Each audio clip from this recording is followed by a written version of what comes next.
Dear viewers, study with Madhav के in shorts programme में आपका स्वागत है।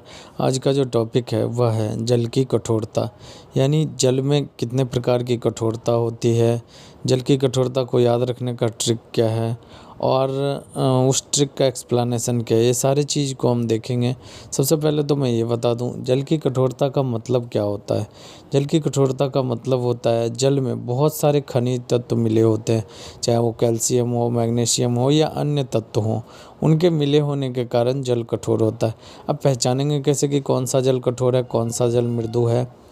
तो यह जानने के लिए हम साबुन के साथ जो जल कम झाग उत्पन्न करता है उसे हम कठोर जल कहते हैं, और जो जल साबुन के साथ ज़्यादा झाग उत्पन्न करता है उसे हम मृदु जल कहते हैं अपेक्षाकृत।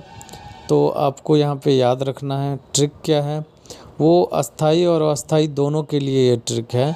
CaMg का BSC, यानी Ca कैल्शियम, Mg मैग्नीशियम और BSC, B for bicarbonate, S for sulphate और C फॉर क्लोराइड।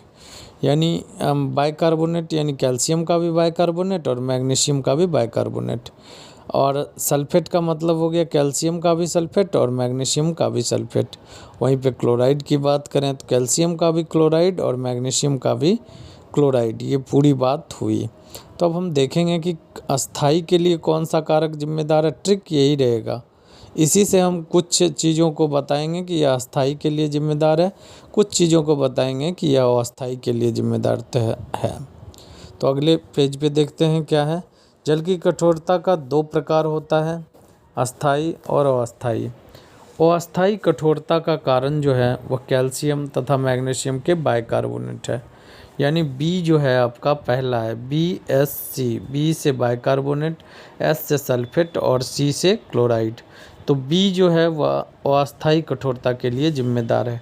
पहले आप अस्थाई कठोरता, वैसी कठोरता जिसको सही किया जा सकता है, तो वो अस्थाई कठोरता कहलाती है। जैसा कि स्क्रीन पे दिख रहा होगा, अस्थाई कठोरता के लिए कैल्शियम और मैग्नीशियम का बाइकार्बोनेट जिम्मेदार होता है। तो आप यहाँ से अलग करके BSC को अलग करके याद रख लेंगे। B से हो गया अस्थाई कठोरता और SC किसके लिए हो जाएगा, वह अस्थाई कठोरता के लिए हो जाएगा। तो अस्थाई कठोरता के लिए कौन सा जिम्मेदार है, कैल्शियम और मैग्नीशियम के बाइकार्बोनेट जिम्मेदार होते हैं। यानी कैल्शियम बाइकार्बोनेट और मैग्नीशियम बाइकार्बोनेट इसके लिए जिम्मेदार हैं। वहीं पे अगर हम अस्थाई कठोरता की बात करें, जैसे कि मैंने आपको बताया BSC में B अस्थाई के लिए और SC यह अस्थाई के लिए है। यानी कैल्शियम और मैग्नीशियम के सल्फेट और क्लोराइड जो होते हैं वह अस्थाई कठोरता के लिए जिम्मेदार होते हैं। यानी चार चीज़ हो जाएगा, कैल्शियम का भी सल्फेट और मैग्नीशियम का भी सल्फेट, फिर कैल्शियम का भी क्लोराइड और मैग्नीशियम का भी क्लोराइड। ये चार चीज़ें जिम्मेदार होती है अस्थाई कठोरता के लिए। तो मैं उम्मीद करता हूँ आपको समझ आ गया होगा। एक बार ट्रिक से देख लेते हैं फिर से। आपको सिर्फ ट्रिक दिमाग में लेना है, CaMg का BSC, और यहाँ BSC में याद रखना है B फॉर अस्थाई कठोरता और SC फॉर अस्थाई कठोरता। बस आपको याद हो जाएगा। कैल्शियम और मैग्नीशियम के बाइकार्बोनेट से अस्थाई कठोरता आती है, और SC यानी कैल्शियम और मैग्नीशियम के सल्फेट तथा क्लोराइड से अस्थाई कठोरता आती है।